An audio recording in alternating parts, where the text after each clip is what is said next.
Okie dokie, everybody. Welcome back. You're here at the Fox Den with Pater Voss, the Papa Fox, and we are going to continue playing The Banner Saga by Stoic, music by Austin Wintory. When we last left off, let us actually get back to the map so I can actually give you a brief overview. When we last left off, we had gotten our Varl army all the way up to Grofheim, and we found out that Grofheim had been totally sacked. It has been totally decimated by the dredge, and now we are back with Rook in Frostvellr, and we were attacked by Ekkel and his men, and this other guy tried to join our party, but we decided that we were not going to go with him. We basically punched him in the stomach, and we left him away. So let's go ahead and see what we can do. Before we promote anybody, though, let's actually go to the market and see if we can pick up whatever we can. Market, okay, supplies available. We can also get some of this. Knockback on strength attacks of 4, no. Aggro, strain, no. Dodge strength attacks could be useful, but what's more important now is supplies.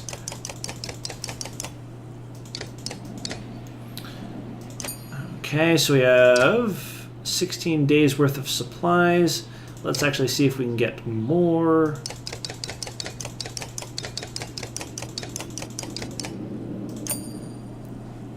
Okay, exit. 19 days of supplies. Not bad. It could be better.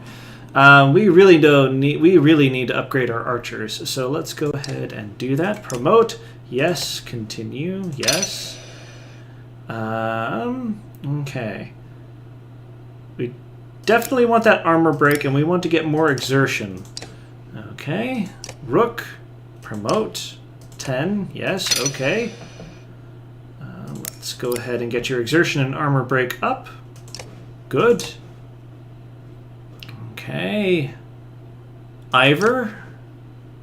What will that take? That will take 10.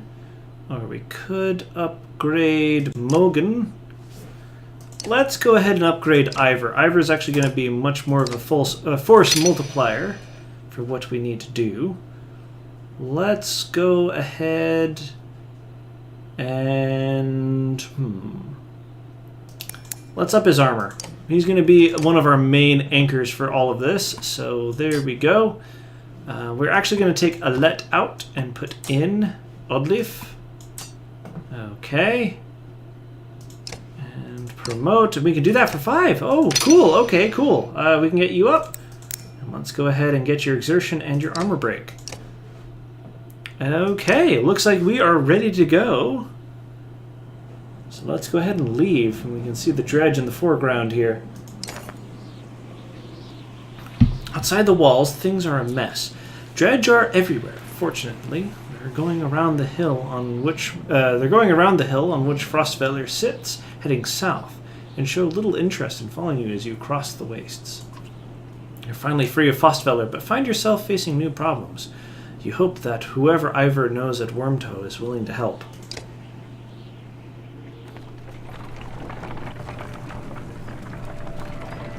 Well, there we go. How are y'all doing? I'm doing absolutely wonderfully. Oh! Actually, before I forget... No, okay. Looks like I can't really adjust the soundtrack at the moment. So we'll just have to go with that. Apologies. One of the things I tried listening to one of my videos in the past, and I see that it's a little bit on the loud side, so I'll have to see if I can adjust that beforehand. An old man sits astride an overgrown portion of the trail. You lost?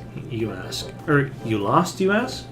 He adjusts the leather strap on his head and says, No, are you? He jumps up and shuffles toward the caravan, his tattered clothes, revealing no weapons. Well, I've seen better, the old man says, peering into the supply wagons, but I'll join you.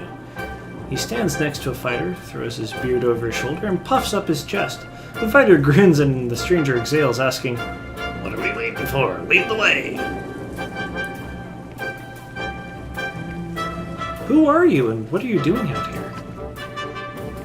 Call me Unnar, or anything else you like, The old man says. Man goes where he pleases, doesn't he? His stern look is more comical than intimidating, but you stop looking for answers. You're welcome to join if you can keep pace.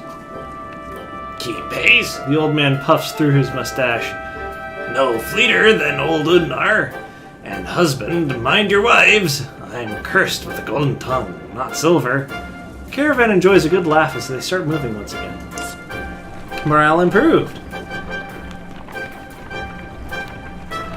We're going to wait just a little bit longer because of the battle. We are playing on easy mode, so the battles will be a little bit better. How are y'all doing? I'm doing absolutely wonderfully. I have had a little bit of wine this evening, and it's been a rather lengthy weekend, so there you go. Aha, Godstone. We have people here at Godstone.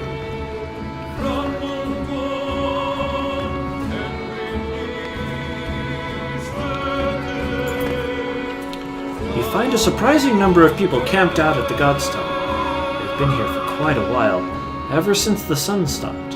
Apparently they think Radomir, the sun god, has come back and they're worshipping him despite the bleak environment. They welcome the caravan, mingling and swapping stories with the others while you rest. They have almost nothing of value to trade, but their leader approaches and offers you to let them join their tribute. Ask what this tribute involves. Gulenfir, one says, showing you a golden liquid in a silver bowl. He places some on his chest, which almost sounds like it's sizzling. He explains through clenched teeth, it's a gift from the sun god, an oil that burns like the sun and lets them see things clearly. See if anybody in the caravan is interested. Not surprisingly, you find no takers. You wonder how devoted you'd have to be to go in for it for yourself. No, we're going to inspect the Godstone before departing, though. Nobody can really agree on what Radormir looked like, as fond as he was of his own isolation. He never directly contacted humanity. Most think he was a serpent that lived in the sun, and it's not uncommon to hear speak of seeing the tail of a great creature slipping through the thin clouds on a sunny day. Radomir was always one of the lucky gods, the kind who people thanked for all good weather, healthy livestock, and a good harvest. Despite all that, the biggest mystery has always been how his godstone came to be found at the bottom of a dried-out lake. After some rest, you continue on. The sun god worshippers are keen to stay, so you pack your things and return to the road.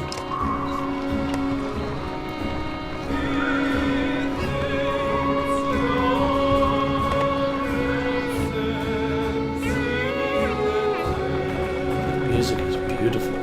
Austin Wintory really did a wonderful job with all of this, and everybody who helped him too. I only know a limited amount, but there we go. Poor morale. Now we're going to take a couple of bits of time to rest. Several people have noticed black vultures circling above the caravan, taking advantage of the light snowfall. They pose no threat, but they have a visible impact on the mood of your clansmen. The next time you look back, Oddleif is firing arrows into the air, which nearly tag the birds once or twice. Get lost! No dead down here, she shouts to nobody in particular. Join her in shooting at the vultures. That's totally what we're going to do. First person to knock one out of the sky gets their wish granted, you announce. Several of the caravan give it a try, including Alette, enjoying the sport and turning around morale. It's no big surprise when one of Oddleif's blue-feathered arrows brings down a bird. You know, says Oddleif, scanning the caravan, a lot of these women, they could do this. You can tell from the look in her eyes she's excited about the idea. I think I'm going to start training them how to fight. Encourage Oddleif. Okay, so in this kind of situation, aside from the fact that this is just an awesome idea, we need everybody that we can get. That's one of the things that I never really got about the the episodes 4, 5, and 6 for Star Wars. The Empire in Star Wars is so incredibly huge, and yet you never really see a whole lot of in the original movies, Luke Skywalker and all that. You never see them use a whole lot of female folk. And that doesn't make sense to me because you're trying to keep a hold of an entire galaxy and you're not willing to use 50% of the population to do it. That does not seem like a credible threat to me.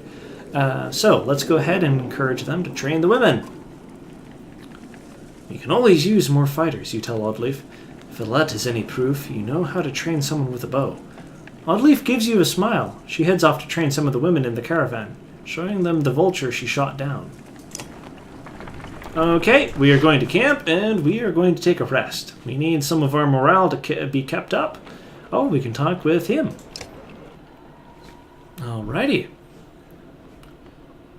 Just take it easy for a while. People are noticing. Oh, they've noticed, have they? We're on the edge of dying daily, and you want me to take it easy? Gods, I should be plowing twice as many fields. You understand? Don't get us thrown out of this caravan, Mogan. It's not just you who suffers. Right, so you get married, have kids, now I'm supposed to settle down too? Yeah? What happened to... The two brothers climb up as you approach. This is kind of funny. That's right, I got a kid I gotta take care of. Cool your head, Mogan. Hogan departs, leaving Mogan looking awkward. Rook, what brings you around? I just heard yelling, came to check it out. You come running every time you hear yelling? Must be why you look so tired. Look, it's not a secret. I like women. Rook, they like me. They like the scar. Forget it. Listen, all this death. Every night, half the caravan cries itself to sleep. Pathetic. Come on, Rook, be honest. This is good living. Half the world just tilling soil till they keel over. What kind of life is that? We're lucky. You could go your whole life with no goals, no purpose, nothing to fight against but boredom and hunger. I'm glad for all of this. I get what you're saying. I mean, I don't agree, but I do understand where he's coming from. Look at it like this. We're fighting to the death almost every day, yeah? You can curl up in a little ball of fear. You can go hide in the woods eating nuts and appreciating leaves or some nonsense. Or you can enjoy the struggle. Know which one I pick. Anyway, just so you know, I'd never go for Alette. Promise you that. Or I'd leave. All yours. Appreciated, Mogan. Oh, dear. You depart unsure whether your opinion of Mogan changed for the better or worse. That was a very well-written sentence. Hey. Okay, let's go ahead and rest. There we go. Morale improved. We used a little bit of supplies, but we needed the rest. Let's go ahead and continue on through the lists. Speaking into my wine glass, as I am wont to do. Oh, man. No encouragement or tales of glory will lift the spirits of the caravan. In the north, we have times like this, says one of the Varl. The other giants grin, raising tankards and horns of mead. Skål! They shout and make short work of their drinks, explaining that each person takes a drink when someone tells a story that is more miserable than the last. Others join them in for the second round, and mead is passed your way. Join the giants in the drinking. Taking the mead, you shout, "Skål!" The crowd cheer and laughter echoes through the camp. For hours, each person comes up with increasingly more absurd stories of woe. The Varl's remedy is a success, and the caravan is in a much better mood the following day, albeit hungover, and with less mead than before. We needed that. I took up supplies, but holy moly, we needed that. Sometimes you do need a good drink. I am not going to disagree with that. When the fox gnaws, smile. That's a good saying, as it were. A group of men with broad shoulders and thick cloaks approach the caravan. They might be outlaws. You hear nearby. The idea quickly ripples through the caravan. One of the strangers approaches, saying, "We've run out of food. Any help would be welcome." His hard eyes reveal nothing of his motivations. You consider how you want to approach this. Ask them how they came to be here. Your men get nervous and reveal sturdy weapons. Your warriors step forward until their leader holds out a hand, saying loudly, "The last group asked us questions, tried to kill us." "Tried. Let's keep this simple. Will you help us or not?"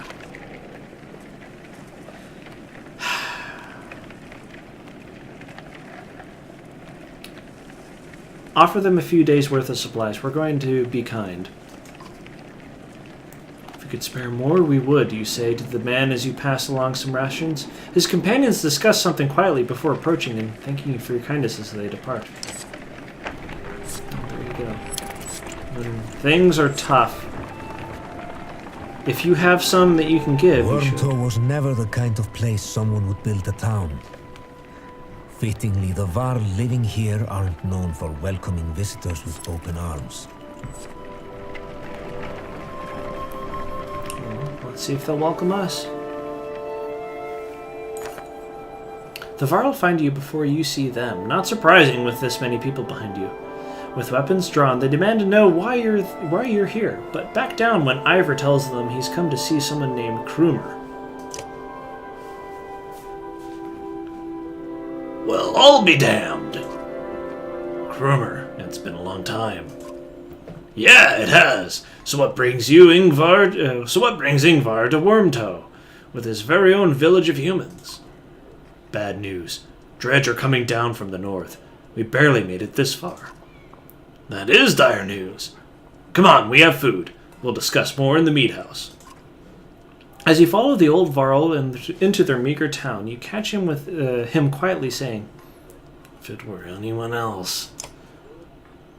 "Oh, looks like there's a history here. And Ingvar? What kind of name is that?" "I've talked with the warriors here. I'll be honest with you. Half want to go north and find out what happened at Blotzblocker. Some think we should go to Grofheim instead. None of them are happy out here. Or you're here. What do you think?" "If I had it my way, I'd stay here and let the dredge come. But you made this a problem, didn't you? We can't feed this many people for long, even if they don't eat much. This is a Varl town. Most of us take care of ourselves. You've got women, children. We could pitch in, make this place livable." It doesn't work like that. These Varl are here to get away from civilization, not make one. It's Krumer's call. It won't be long before the dredge are here too." "No, it won't. If there's one thing we should do, it's sell Jorunder. That's what's going on." "Who's Jorunder?" "Varl King. Well, as close as we have to one. Ingvar, where'd you find these people? Stay here and rest, but once yours are ready to go, we do. I'm going to see off those who want to head north. But I'll join you to Grofheim." "More travel? We've already come so far." Stop the pouting, girlie. Even if Jorunder won't listen to a tired old Varl like me, I have a feeling they'll pay attention to your friend Ingvar here." "They'll listen to Ivor?" "He hasn't told you? Of course he hasn't. Do what you need to, but don't be long." "Oh, the plot thickens again. Okay, let's see what we have in the market. We don't have anything we can offer. Nothing at all. Okay, let's talk." "Krumer, can you spare a moment?" "Mostly no, but I'll try." "I've never had a moment to thank you for your hospitality." "Consider it done then." "How did you get all these Varl to follow you?" "Respect, young one. After the Second Great War, wasn't much left for me to do, so I started training other Varl to fight. Got tired of that. Made a place in Wormtow. They still come calling, even with no wars to speak of. Seems like that might be changing, though, don't it?" "So who is Ingvar?" "I'm not surprised he never told you. I'm just surprised he can stand being around anyone at all. Your friend was one of us long ago. I mean, the dredge-bashing type. He was called Ingvar then. And if you want to know why he changed his name, best ask him yourself. I'm too old to peddle in gossip." I bet you have some incredible stories. I might. Or I could be the most boring Varl you ever met. Depends on how much you like killing dredge. Ask me again someday. Might tell you about the time we filled a dead yox with whale teeth. And why. Any wisdom on fighting the dredge? Depends on how much you know. They're all armor. Tap 'em hard enough, though, and it'll shatter. Line up a whole row of slag, and they'll explode on each other all the way down. You get in a big brawl, half your time is spent setting them up for it. And if you see one bang his axe like a tuning fork, try to kill him quick. Sometimes the slag he's calling won't even show up. Why do you ask? Or what do you ask? Best leave you to your business. I suppose you should. Take care of your friend Ingvar. We need to talk with Ingvar, but we are going to leave because we can't buy supplies and we don't have much left.